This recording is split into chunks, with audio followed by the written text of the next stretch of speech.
everyone. So I wasn't really sure what to do today, but I figured since it's been a while since we looked at any of the podcasts, we would continue on with the Unsolicited Fatties Talk back. I think this is episode four, one, two, three, four. It's episode five, and we can do part two of it since we never finished it before.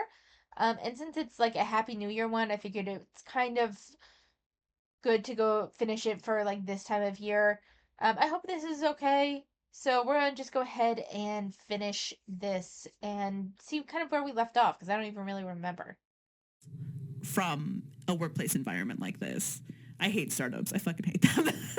So Also, yeah. Also, this the other thing about this whole mental toughness crap is like study, like as you pointed out, white supremacists, but not just that. Like specifically patriarchal white supremacist bullshit, because what this is once again this idea that you should be hard and you should be tough and you should be able to power through anything.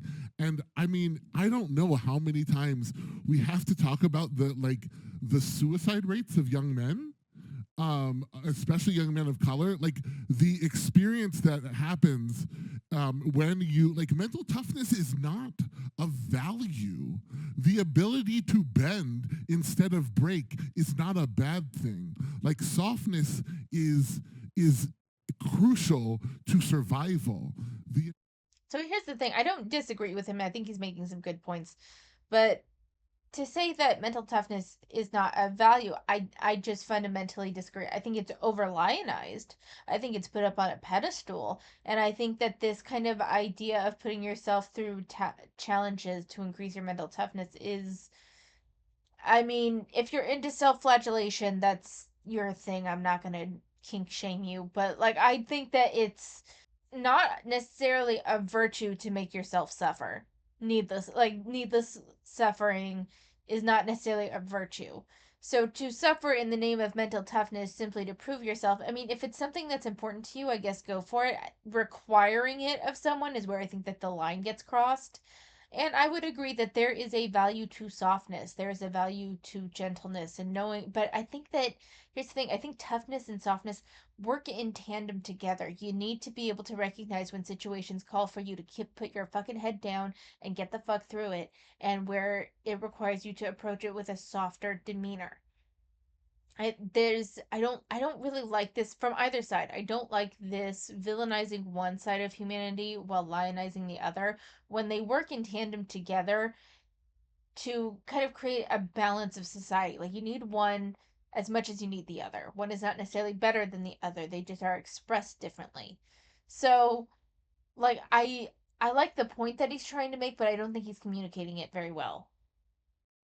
ability to adapt and to mold and to know when enough is enough and to take a break and to understand when you've hit that point and acknowledge that, like that is what real like capacity looks like, because otherwise you just keep going until you drop off of a cliff and there is nothing left to recover. And so it blows my mind. Again, it doesn't blow my mind because of what they're doing here, but like it's the exact opposite example of what you want. If you want a sustainable, healthy, like workplace to the ability that that is even possible.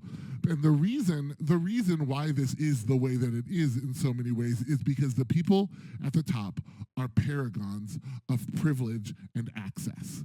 And so what that means is they can afford to push themselves and work tons of nights or whatever and then just take a week off and not get paid because they don't need to get paid for it. Or they can burn themselves out at one company and float on a golden parachute to the next one and do all of that stuff. And so it's not like this is designed for cishet white men with lots of money to be able to make it work. Like that's the only, like that's where or these white things come women from. that are heavily invested in upholding this patriarchal Oh, ideal, which is how we see a female president at this company, as it's implied, that yep, thinks absolutely, that yeah.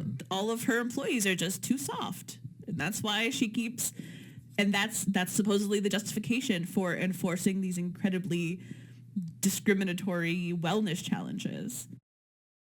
And it's not even to excuse her, but you know that Absolutely. she learned this at some leadership school, surrounded by like 75 other dudes. And like she thought she had to play into that game. And many times we know, like, if your goal is to be at the quote unquote level those people are, there's an expectation that you play the game. And if you choose not to, nobody is going to make it easy for you. And it's going to be so much harder in a real way than you know, like this. Yeah, this is what this is so much is a person refusing to grapple with the reality that society is not built for her, and so she's replicating the harms among her own employees in order to try and achieve the things that society is built for are granted to those people.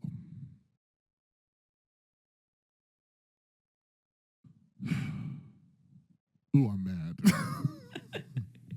No, this is really frustrating. Like, as Solange said, you got a lot to be mad about. It's very true. That's right. Yeah. Should we tell them the good news? Oh, go ahead, Deshaun. No, go ahead. Oh, well, I was going to read the postscript on the end of this follow-up, which is that 15 of the 25-person department all quit. I love to see it. Honestly, very iconic. I love to see it. Just iconic behavior. It's giving college walkout. I love it. Yes. Oh my god. I also think like what this. Genuinely, I am glad that they walked out, because clearly, like, it was a ridiculous ask of employees. Just flat out, it was a ridiculous ask of employees. I'm listening. I remember where we are with that, like 25 hard or whatever. Like, we looked up that, and it was insane. It was like 2 40-minute workouts or more a day, and one had to be at least outside no matter what the weather was like. You had to follow a certain diet plan. You had to, like, there were some serious, like, requirements for it that were unreasonable. This isn't a all employees move, you know, we're gonna go on a, like, you go based on your group or whatever, and everyone goes for a walk when the weather's nice or something. Like, I still personally don't necessarily think that it should be required, but like, it's not necessarily a bad idea.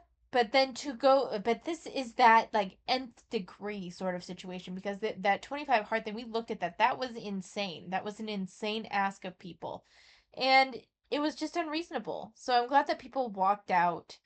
There were probably many people, both fat and thin, that struggled with that because it was an insane system. But I think they're focusing a little too much on this apparent white supremacy aspect of it, or whatever. Like, toxic bosses know no culture, creed, race, religion, nothing, none of that. Like, toxic bosses are everywhere. So I don't really agree with the placing this on any particular group. Fat, thin, rich, poor, doesn't matter. A toxic boss is going to be found somewhere. Brings up for me is like how much like we as fat people have to go through in order to like advocate for ourselves, and how much privilege you need to be able to learn how to advocate for yourself in a way that is effective in these systems and institutions that will not take you seriously if you just say what is happening, which is you are discriminating against me because I'm fat. Like, you can't say that in these environments. You can say it, but it won't get you anywhere, you know? And so you have to be able to speak in a certain way about these things that, you know, bring up disability justice and all of these different areas that are, like, most people don't have the time to fucking learn how to speak in that effective, like, way. Like it's As some, I don't I know know. It's exactly like what you're talking about because, yes, you know what I mean? Like it's the white supremacy of it, but then also just like all of these things, and like you need the mental. I feel like they're bringing white supremacy kind of out of nowhere in this personally. It like we can have conversations around white supremacy and white privilege. We can have conversations around that. This feels like they're pulling it as a way to prop up the fat discrimination thing that they're trying to get to. You know? Personally, as for like advocating every most people are probably going to have to learn to advocate for themselves in some form or fashion. And is it hard to learn effective communication? Fuck yes, it's hard. Like I'm not going to say it's not, but you at some point in your life you will have to learn how to advocate for yourself. It could be because of a language barrier. It could be because of racial insensitivity, religion insensitivity, general insensitivity, people not believing you about your allergies. What else? Gender discrimination. I feel like I could go on, but my mind is blank right now. But like you guys get what I'm saying. You end up having and it sometimes it's not even connected to like a particular thing. You just have to learn how to advocate for yourself. Like depending on your position in a company or in a school, you have to learn how to advocate for yourself. When I worked as a library para, I saw firsthand with a librarian at one of the schools where the teachers acted like she was just lottie dying and was stayed in her office all day doing nothing. And that wasn't the case. There's a lot of background stuff that goes into managing a school library that people don't see. They were wondering why is I think she had Mondays kind of blocked off from classes. Kids could come in and check out books individually if they wanted, especially while I was there. But otherwise it was a block of time for her to work on library management, and they thought this was ridiculous. They thought she was just playing solitaire kind of in her office all day, which was not the case at all. There's ordering books, there's processing the books. There is figuring out which ones you want to market, which ones you want to promote, which ones are going to be good for a reading program for the kids. There's a lot of development that goes into the behind the scenes work that the other teachers simply don't see, and it's not part of their job. So that was kind of her way of advocating for herself and her position as to why her job is important. So no matter what you do kind of have to this isn't just a fat issue, it's not just a disabled issue, it's not just in any one category issue. It is something that you will have to learn how to do for yourself eventually for the most part. For any number of reasons. So, what does it feel unfair? And are there people that have to disproportionately advocate for themselves more than others? Yes. I'm not saying that that is not a thing, but complaining that you have to advocate for yourself at all, you are not the only one that has to advocate for yourself. You are not the only group that has to advocate for yourself. It's kind of an across the board sort of thing because we all come from different backgrounds and there are things that people just don't understand, and no amount of training will make them understand all the nuances of all these different groups. So it is kind of your job for the benefit of yourself to learn how to advocate for yourself. It's important. Capacity to do yes. so, and you need all of these As extra someone steps who in is order to like yes, as navigate. someone who is a training as someone who's a PhD student, and I'm really glad that I'm on leave this year because I got really really really good at like the politicking before I got into my PhD program, and that was something that I was singularly focused on in a way that I don't think I'll ever be focused on anything ever again because my values have changed. But as someone who got very good at politicking, is very good at making friends with like the people in high places who, you know, don't necessarily just to be frank, like don't like black people, don't like black women, don't like fat black people. And like it takes so much mental fortitude to one understand that someone in another situation in another context would literally look at you like you were less than the dirt on the bottom of their shoe. It takes a lot of effort to speak in an artful way to achieve certain means to those people, especially when they have so much power over you.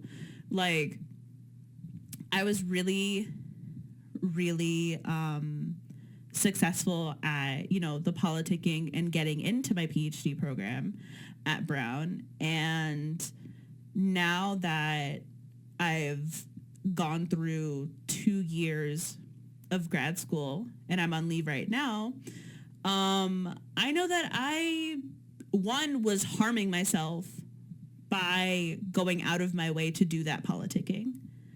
And I was giving into respectability politics. And I'm not doing that shit anymore.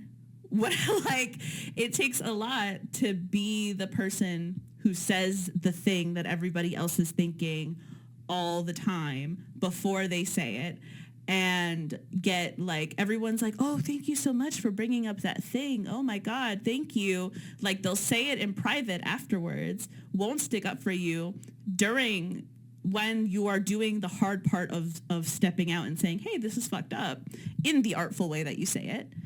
And it's nobody wins when we give into that urge to sort of conform to these respectable molds of, the politicking or whatever. And I know that I think that thin people win.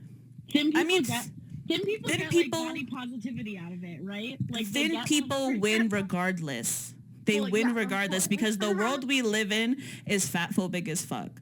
But we lose more when we give into the desire to be the comfortable, marginalized person that they go to for whatever, who can write the complicated email, who can get the people together and have everybody sign it, who, can sit at the table and look at the racist academic and be like, your shit was racist, in the way that, like, other people feel comfortable with following up and saying, yeah, I had the same thoughts. Like, it takes energy, and all we do is lose when we do it. Yeah. I only say that thin people win because I think, and like, not in like, oh, I'm gonna blame fat people for body positivity being like whitewashed and, as it is right now, but I'm like, thin people really win. Like, they win so much when we do that, because we lose when we do that, and they gain. They gain when we advocate for ourselves in a way that placates like white supremacy and like whatever, like all of these other systems. Like, thin people, especially thin white people, obviously, like, gain so much. But you know what? I like, yes, thin people do when they gain so much. But I do blame fat white people. They also gain so much. Yes. Right? Like, yes, they do. Fat white people have gained so much from being able to, live in this moment of like body positivity. And literally they know it. Like, one of the most frustrating things that I witness on a day-to-day basis is people who are like recommending like fat people to follow or read or listen to or whatever online, and every single person they name is white, and oftentimes they're like the most popular people. So it's like, listen to Aubrey or Your Fat Friend, and listen to Maintenance Pod, and listen to like, I'm not going to listen to Maintenance Phase. Stop recommending Maintenance Phase. Stop recommending and like it. Listen to Christy Harrison and listen to like blah blah blah. And it's like, I'm not saying these things like because I just like hate these people, but it's like they're either thin or they're white or they're cis or they're all three of the things. And that's because these are the people who do benefit from the very things that we're talking about, right? And so it's like thought of as like, oh, well, like this is, which is why I really love. Okay, I didn't mean to let this go on so long. I'm not really sure where to go from here with this, because it feels like, I feel like they're not really addressing issues. They're just throwing out thin privilege, fat phobia, white supremacy. They're now bringing whether they're cis or straight or whatever into it. And I don't know, this, like, when she said I did all the politicking and stuff, I'm just kind of like, one, what exactly does that mean? And two, the ability to kind of speak in a way and get your point across while playing this kind of game where it does feel like you're always like, I'm not, here's the thing, I kind of understand what they mean, where it's like there's a way of doing things and a way of, especially in academia, of there's a way of doing things and a way of getting your point across that has to be within this very narrow definition and way of behavior in order for anyone to take you seriously. If you cannot express your ideas and you cannot express your viewpoints and you can't explain why there is an issue with what someone is doing in a very eloquent and very like systematic manner, then you're not, then it's not taken as seriously, and the goal tends to be to kind of find holes in the argument. And part of that, I think, is, at least in academia, I think part of that is an issue with the job. Like, they spend so much time talking about, critical thought and um how to put together an argument, and then reading student essays and picking apart the argument because that's part of their job, is to kind of be like, well, you didn't cover this here, or something you might consider here, or whatever, XYZ. It's it then becomes kind of their default for how they behave and what they're doing. And so it's like it is kind of like a hazard of the job, in that you end up kind of dismissing people that you really need to at least give some attention to what they're saying, and some of their concerns are very valid and reasonable. But if it gets lost in not being able to express it in this very narrow way, uh, that getting caught up in the manner and way in which an issue is brought up, I think, is a bit of a pitfall of academia, because it's something that I noticed myself, not particularly with any social justice thing, just whenever you try to talk with one of the professors or something that's in it, it's like you have to do a lot of work to convince them of your point, and they won't concede an inch a lot of the time. So, to a certain extent, I understand what she is saying, but I think that is more of a setup of the elitist culture at some universities, less so than about like white supremacy or thin privilege or whatever the fuck that they were going on about.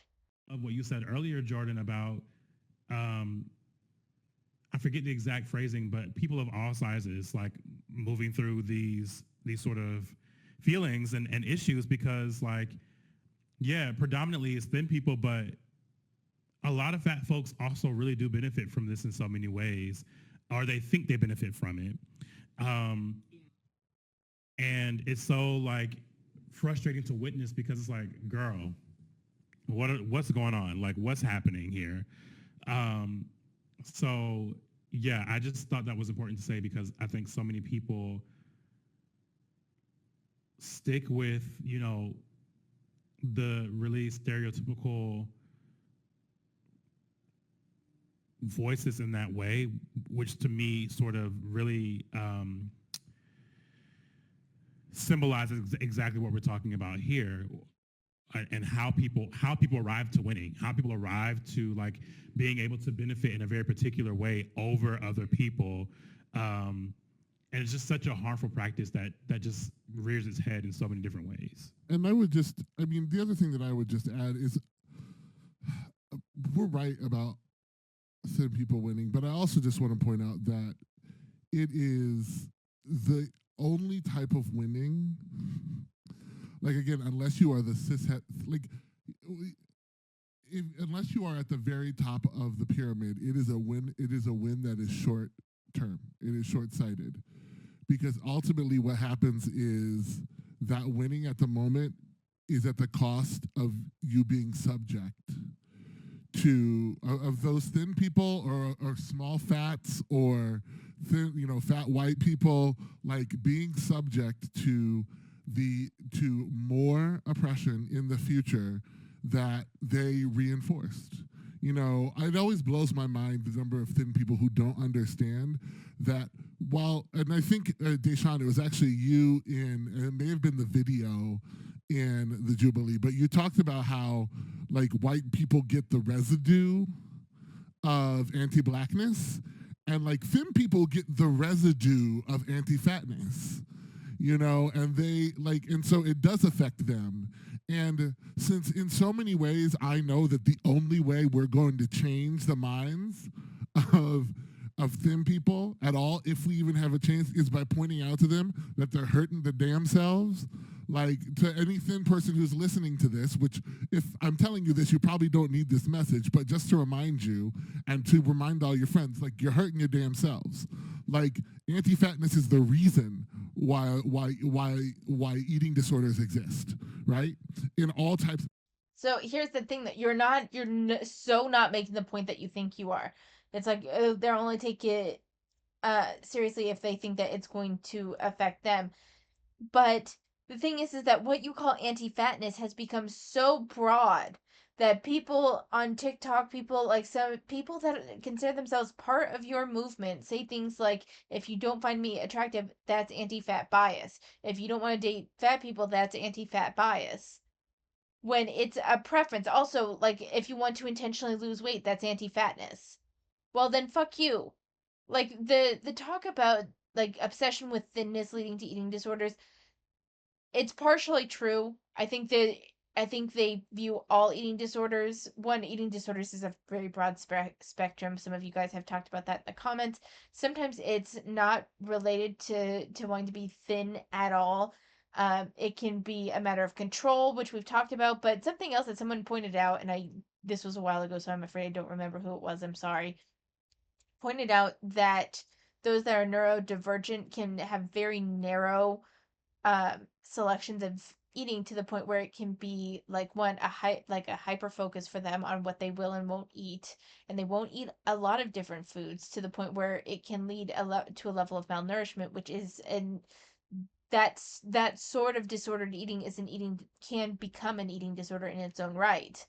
So that it has to do with, like, restrictions based on texture and taste and that sort of thing, and it has nothing to do with calories. But so, like, there's that over broadening of saying, oh, anti-fatness leads to eating disorders, because they act like it always leads, like, 100% of the time 100% of eating disorders are due to anti-fatness, which is just so wrong. So there's an issue with the overgeneralizing of their points, which just makes it much easier to write them off, and in general weakens their overall argument.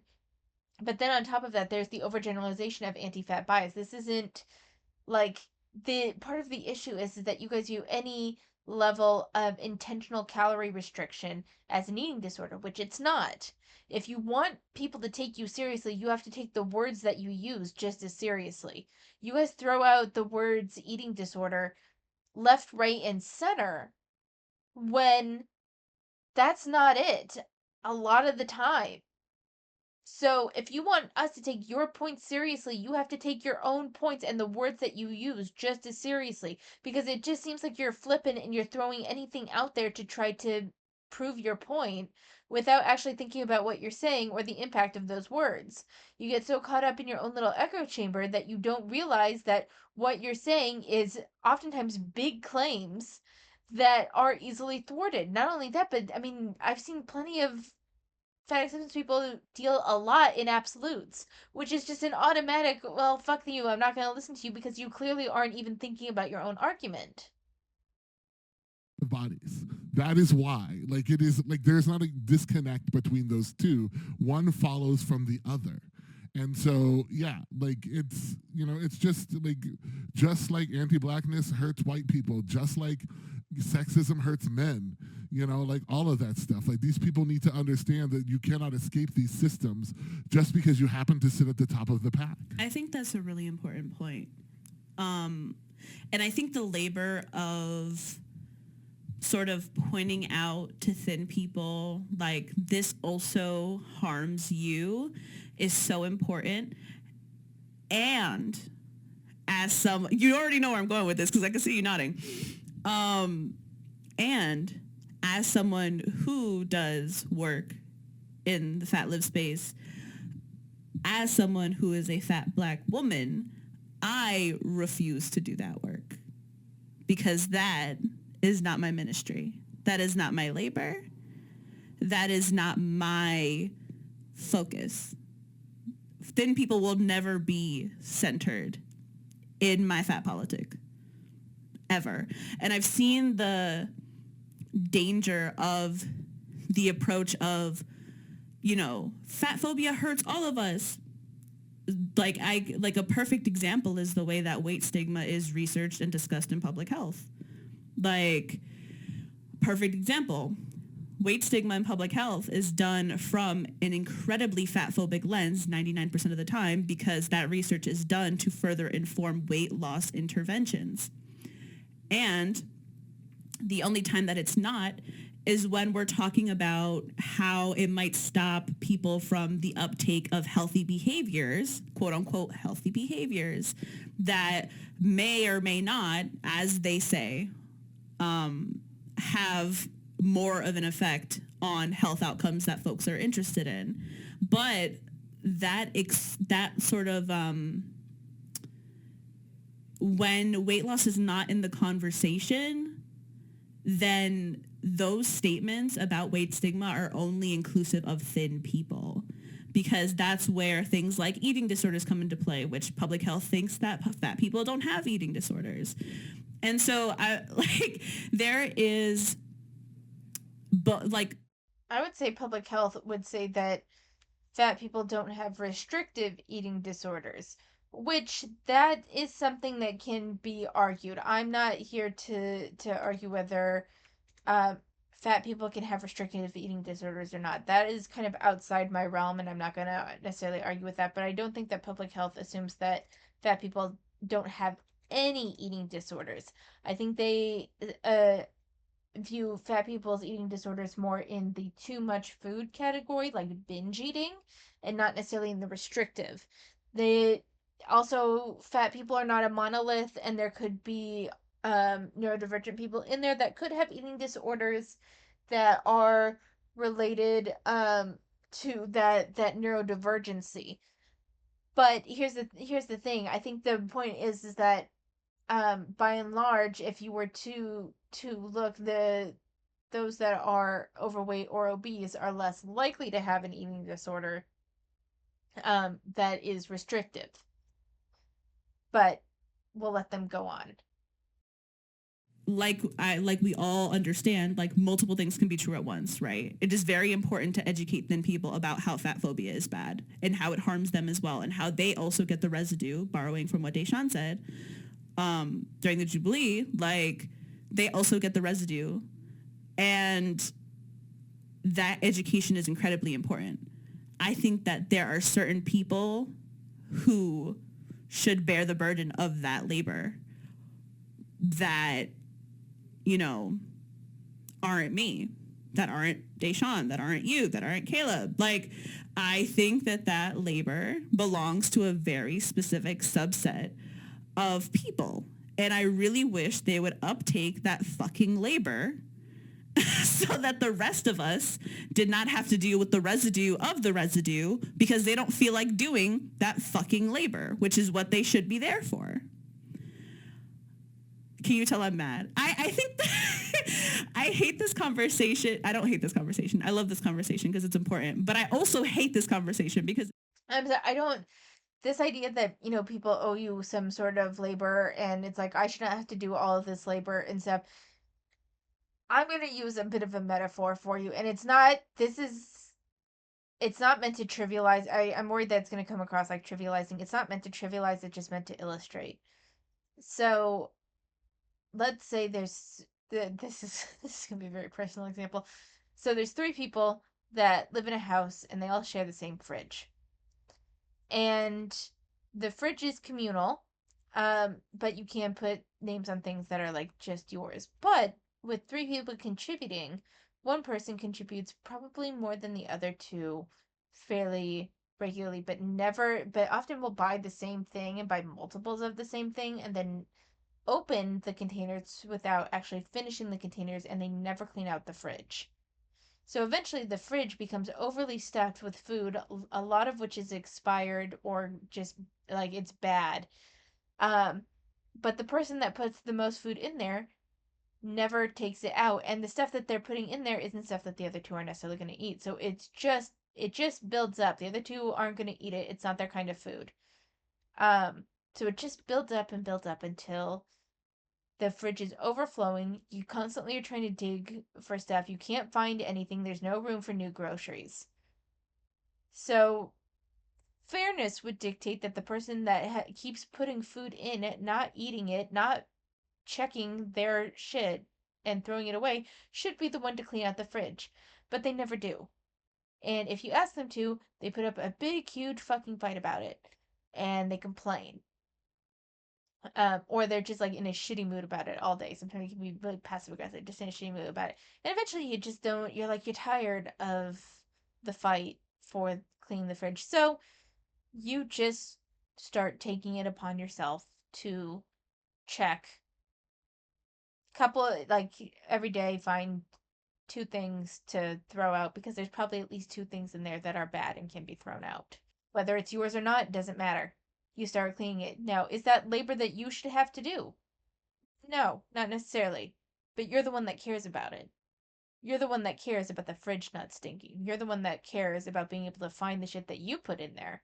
You're the one that cares about the fridge not getting so cold that stuff gets frozen in the back because there's so much shit in there. You're the one that cares about not having congealed who knows what on the fridge because someone left it there for weeks and it's been rotting and no one knew about it because they didn't even know it was in there except for the person who put it in there, but they forgot. So eventually this just becomes a thing of, is it fair that you have to be the one to stay on top of someone else's mess? No. But that person doesn't care about it. And you're not going to make that person care about it. And otherwise, you can live your life. And this is just this thing is as frustrating as it is, and it impacts you every single fucking day. It is what it is. You can't make other people care. You can't make them care about keeping the fridge clean, about keeping the stuff from sitting there so long that it's rotting and develops mold. You can't make them care. You can't make them stay on top of their stuff. All you can do is what you can do. And for you, it might be advocating for yourself or picking up additional labor. And for this example, it is monitoring the fridge for your own peace of mind that there isn't a bunch of shit rotting in there. So it becomes just one of those things where it's like, yes, I understand how it can be frustrating for you, but the truth is that you are the one that cares about it. It impacts you more than it does others, and they know that eventually you'll probably just handle it yourself anyway, because the tolerance level is going to be different. The experience is different. You can't make them clean out their fridge. You can't make them behave in a certain way. You can't make them think in a certain way. You can't make them do shit. You have to kind of decide for yourself how much labor you need to put in for your own peace of mind and how figure out where you're willing to negotiate. And if they complain, then they can do the work. They can worry about the work. They can do it. If they don't like how something isn't being taken care of, they can be the ones to deal with it. But you have to deal with what is driving you nuts. And it's not fair. No one's saying that it's fair. No one's saying that it's right. It is simply reality. It reminds me of how lonely it is to be someone who exists at the intersection of multiple axes of oppression in the fat lib space. It is fucking lonely out here. It's lonely out here. Like, it's a space that is occupied mostly by cis fat white women. And I really, really wish that those women, especially the ones with incredibly huge platforms, who have 3-book deals, who are actively collaborating all the time with orgs and other thin people who have made themselves the arbiter of what is and is not body inclusiveness, I really wish that those fat white cis women would take up the fucking mantle and get their shit together and find a way to aim their labor that is not appropriative of the lived Black experience, that is not appropriative of disabled fat people, that is not appropriative of our labor, but just transplanted on who their audience should be. I really, really, really wish that they would do that. Will I see it in my lifetime? I don't know, but I'll be waiting. And So here's the thing, I almost agree with her. Like, if we're talking about fat acceptance people basically kind of taking rhetoric and stuff from other social justice things to kind of prop up their movement, that's something that irritates the shit out of me too. But it's the way she's talking about it is, and I'm not entirely sure I understand what her point is, in all honesty. I don't know if I fully understand what she's getting at here. with that, that's the end of any PSAs we're sending out to those people anymore. Yes. I'm done. Like it's just not hard. It's not hard if you have this platform to just use that platform to boost the voices of other people. Because having a No one does that. Here's the thing, most people don't do that. Most people, you are, and I'm sorry to say this, but you are just as guilty.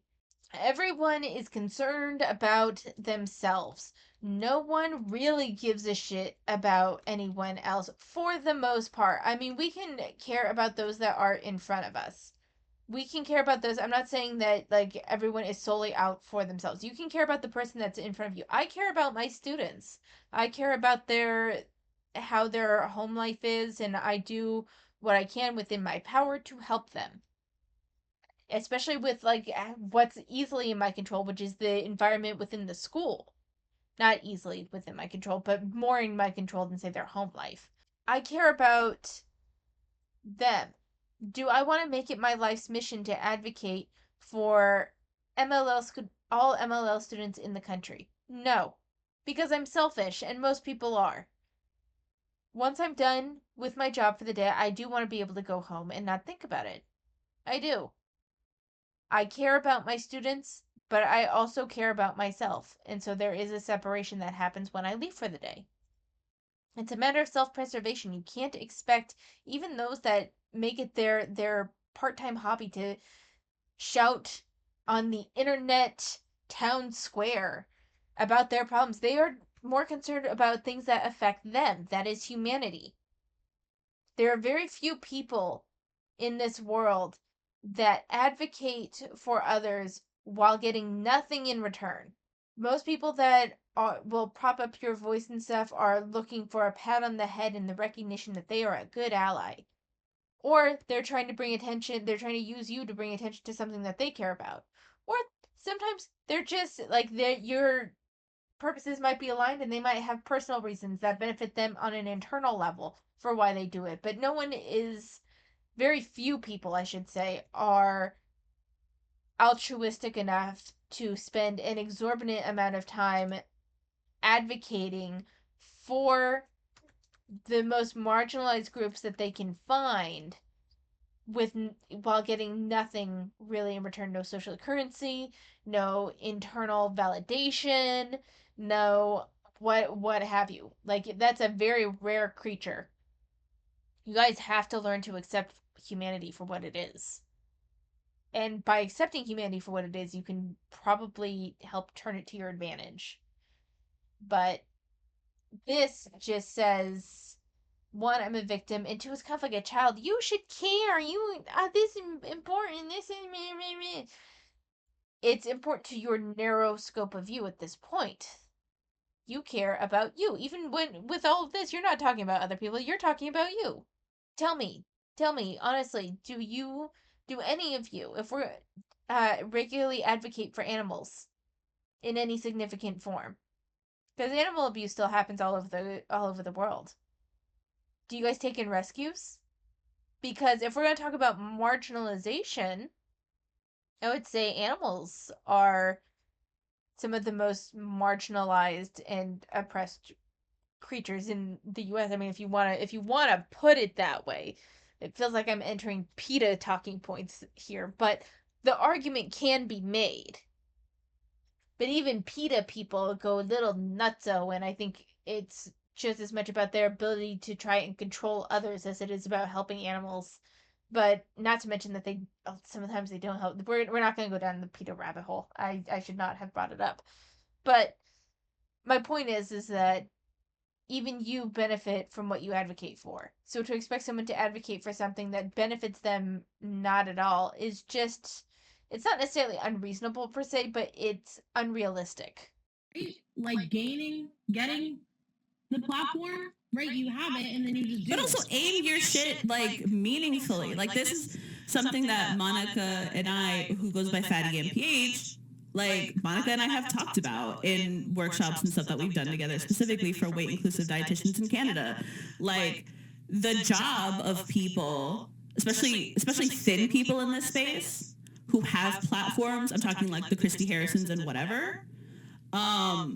Their job should be to be talking to other professionals. It should not be to talk. They should be doing the work that fat activists can't do because it requires a very specific kind of clout and social membership.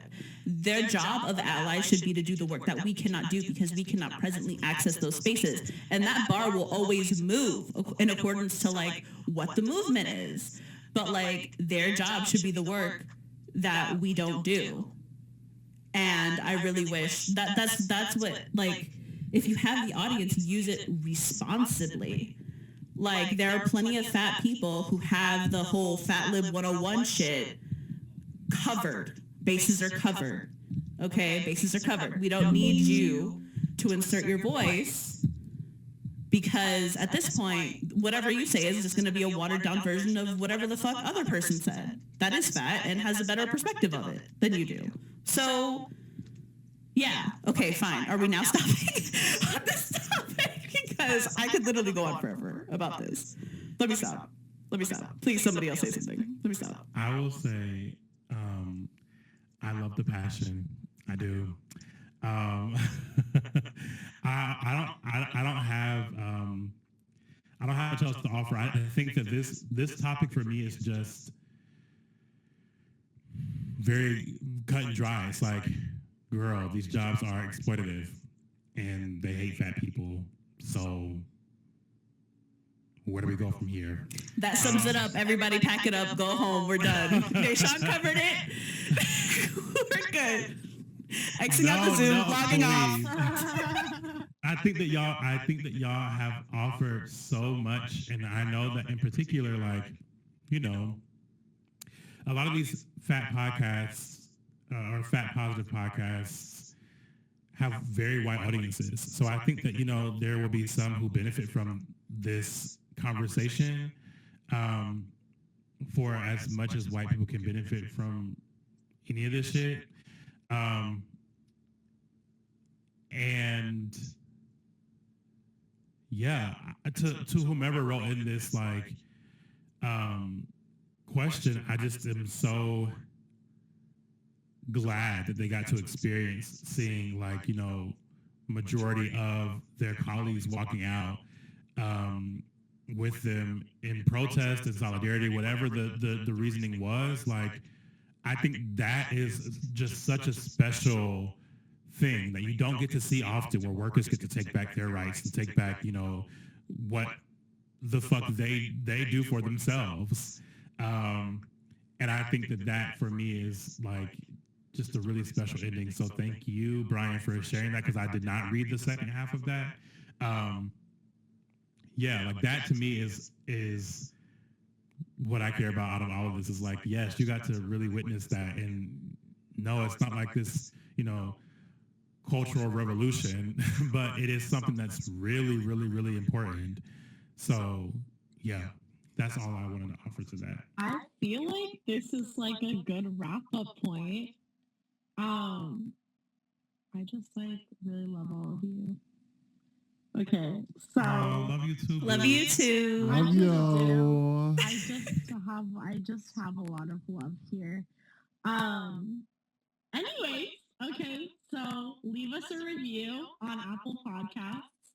Email us your questions and thoughts and feedback at unsolicitedftb@gmail.com and follow us on Instagram and Twitter at unsolicitedftb. And until next time, watch your Watch your mouth. Watch your Watch your mouth. mouth.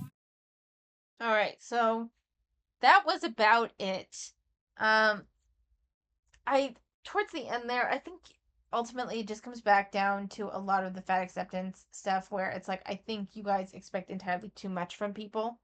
Personally, like to advocate for you in spaces that you apparently can't access. I don't really understand that. I'm curious about your thoughts on that whole last part, really. I'm curious what you think. For now, I do want to talk about stuff I am reading in another game kind of review. Um, so ones that I am reading right now is so I started The Count's Secret Maid. Now this is a count that went blind, right? He went blind and there's been like a cover up that's happening. The maid in question was apparently born very ugly. She doesn't I mean she looks like a normal person to me, but she is apparently so ugly that people have told her not to go out in public. So they kind of his uh the count's like servants kind of go and recruit her because he has just been lashing out at everyone left and right, throwing objects, physical abuse, emotional abuse, mental abuse, and put her there. She's kind of used to mental and emotional and physical abuse, so she can handle it better than the ones previously, and they're kind of making a connection. So that's kind of where that is. I don't it's on the like 12-hour read for free thing, so that's how I've been reading it. It's interesting. I don't know how I feel about it entirely. I'm hoping that both characters kind of grow more. That's what I'm looking for right now. The Rogue Princess Secretly and Omega is an interesting book. So apparently Omegas can't rule a country. And so if you guys know Omegaverse shit, it's definitely following that line. Um the prince is a dominant Omega and has been taking all sorts of medications that are actually poisoning him. But his mother hates that he was born in Omega because he can't rule, he can't become emperor, and his father doesn't really show much interest in him to begin with. So that's kind of basically where we are, where he's trying to figure out like how to deal with his circumstances. I'm only a couple chapters in. I'm only like 10 chapters in. But that's kind of where we are with that. And then everything else isn't, I don't really have a whole lot of comments on it right now. Um, I did get to the end of the Reason for the Twin Ladies Disguise. It's getting good. I gotta be honest, it's getting good. I'm really looking forward to it. There's a constant series of, oh my god, did this person find out? I don't know if they found out. Oh my god, they know. How is this gonna play out? That sort of thing. Like it's very entertaining in that aspect. Finally, I just wanted to take a moment to. I just finished a Let's Play because I unfortunately can't play on the Pokemon Green emulator that I was playing on, which was on a website because for some reason it's not fucking working, and I don't know what I'm gonna do because the save states don't work with other emulators. So I have some decisions to make on that, and I'm gonna just kind of hold off a couple days and see if the website like repairs itself and I can play again before I make any decisions. So instead, I finished a Let's Play of One Moment of Time Silentville. It's a hidden object game. I don't recommend it. It's, I mean, if you really love hidden object games, it's fine. There's a lot of puzzles to be done. I had to use hints several times, a lot, to figure out what I was supposed to do next. Um, so like it's not hard if you can remember if you have a really good memory about where everything is. But like it's not great either. And the whole rhyme and reason at the end that's revealed as to why this town was cursed because this town was cursed to forever stay in like this moment in time, and it turns out that it was a ritual when they tried to summon a god. And it's spoilers, here we are. So where they tried to summon a god, but they summoned the wrong god, and instead they summoned Loki. And Loki essentially was like, fuck y'all, and just cursed the village for his amusement.